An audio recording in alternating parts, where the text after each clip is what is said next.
Welcome to the Game of Her Own podcast, a podcast about women who work in sports. I'm your host, Jahaan Blake. After 15 years of working for 3 major league teams, including the Boston Red Sox, Los Angeles Dodgers, and the Chicago Cubs, I discovered the one thing I loved the most was helping women in sports shatter glass ceilings and take their seat at the table. I loved it so much that I made a business out of it. I have the honor of coaching high-performing women in the sports and entertainment industry and supporting them as they go after exactly what they want in their career. So if you are feeling tired of waiting on the sidelines, done being overlooked for promotions, and you're ready to pull ahead of the pack and take your career to the next level, girl, I'm here for it. I also created the Game of Her Own podcast to support you as well. We are here to share the stories of incredible women who work in sports and entertainment. These leaders and trailblazers will inspire you with their success and the lessons they've learned along the way to the top. Ladies, there is nothing like women empowering women. I am so honored you're here. Remember back in March when COVID just came on in and messed everything up? I mean, it was like, everyone seems a little too comfortable, so I'm going to shake things up a bit. And now it's November and it still hasn't gone away. But you can see all of the destruction it's left behind. I mean, there's a lot of destruction we can talk about today, but I'm going to pick one thing, and that's getting fired. You can call it being laid off, furloughed, whatever. Let's just say losing your job as a result of COVID.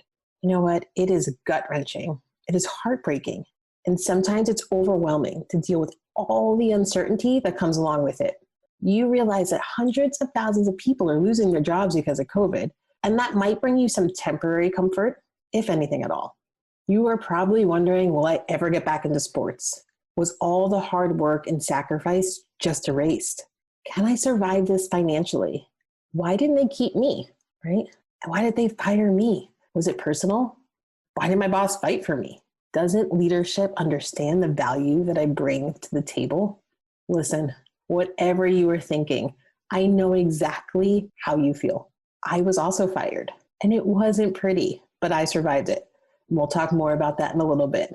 So if you've been fired, are worried about getting fired, or know someone who got fired, I'm going to share 5 things that you should do to bounce back. Number 1, do not let it define you. Yes, this is always going to be a part of your story, but you being fired doesn't define your character, your ability, your talent. It doesn't make you less than. Those things do not magically disappear when you get fired. It's important for you to remember this. Let's be real for a second. It doesn't define you, but it doesn't change the fact that you were disappointed and upset. It's heartbreaking. Totally understand it. You put your blood, sweat, and tears into what you've accomplished, and now you feel like you're starting over.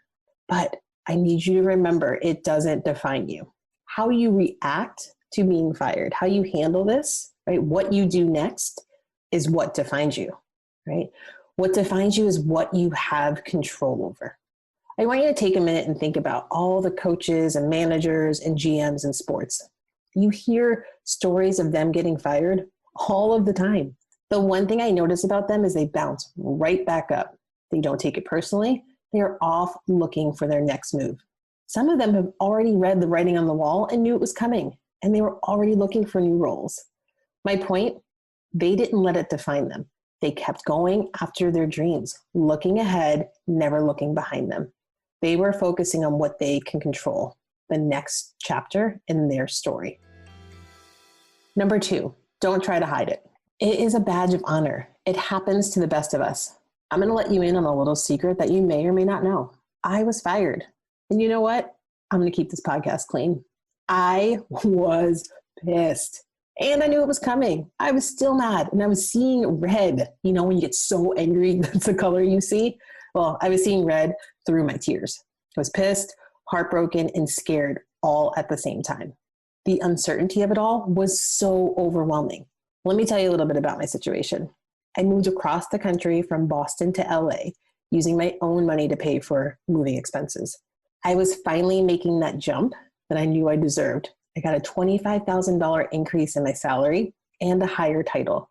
I was ready to crush it in LA.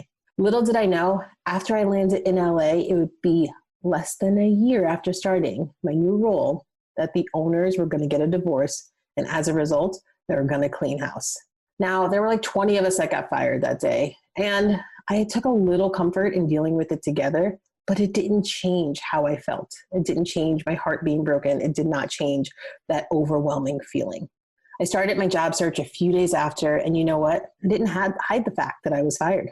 I had to dig deep down and remember that I was fired because they didn't have their stuff together, not because I didn't have it together.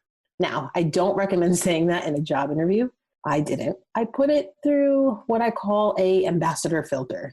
I used phrases like, unfortunately, our owners went through a divorce, and that impacted me and 20 other people who were aligned to a certain executive. And you know what? Every time I used that line, I got empathy from the person interviewing me. They understood. They were nodding their head like, yeah, girl, I know that story, right? So come up with a line that works for you and continue to use it.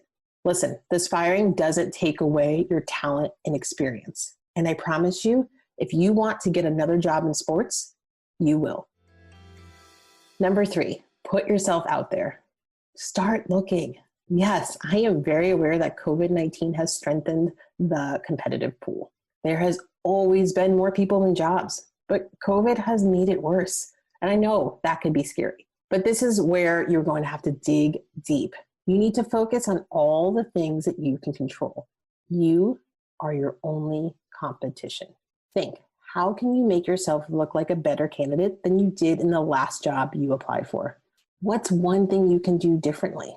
Also think about some creative ways to stand out. Are you somebody who likes to write? Can you share your past experiences to help other people?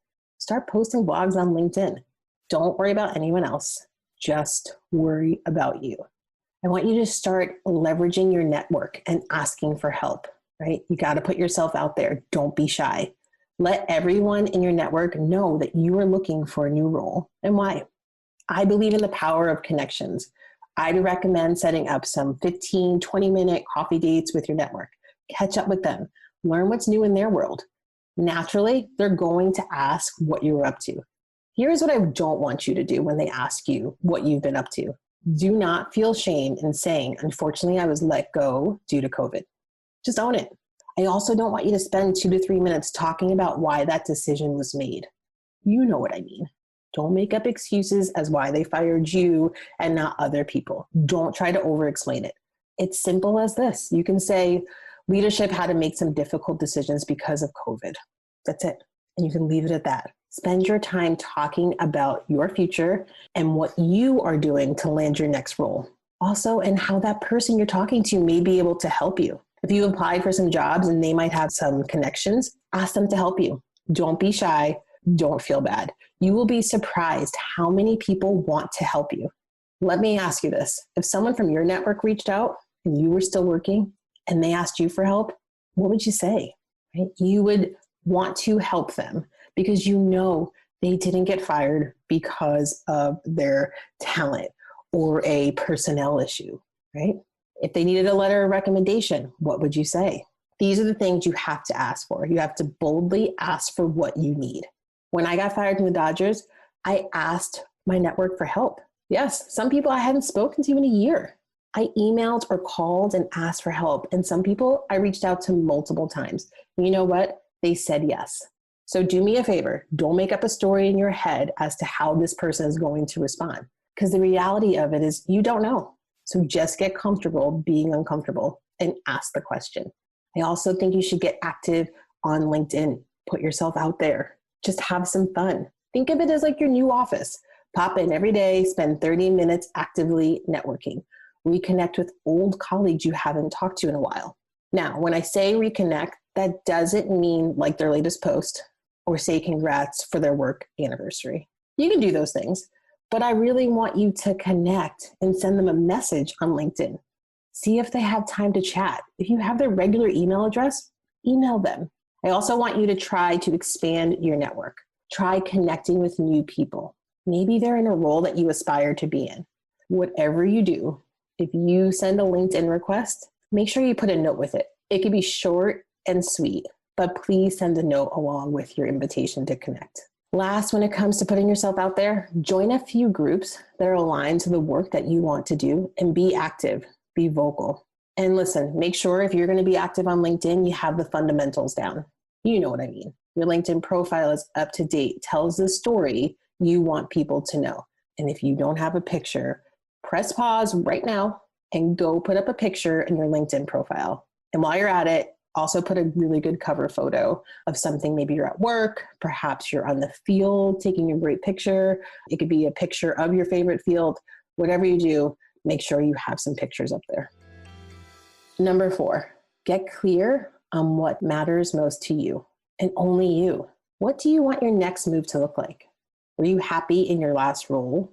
Or can you use this opportunity to finally get into an area that aligns with what you're good at, your zone of genius, your passion? I've had a lot of people tell me that COVID has reminded them of what is most important. And while they liked their job, they didn't love it. They loved being in sports, but not in that role. So I'm working with those clients to figure out what their next move is going to be. If you need support in figuring out what's next, I'm here to help. Send me a message or book a free strategy session with me. Also, in the show notes, you can download my free Getting Clear on What Matters Most exercise. It's simple questions to help you get clear on what matters to you as you set out on this next chapter in your life. Number 5, if you need a moment, take it. It is okay to be upset.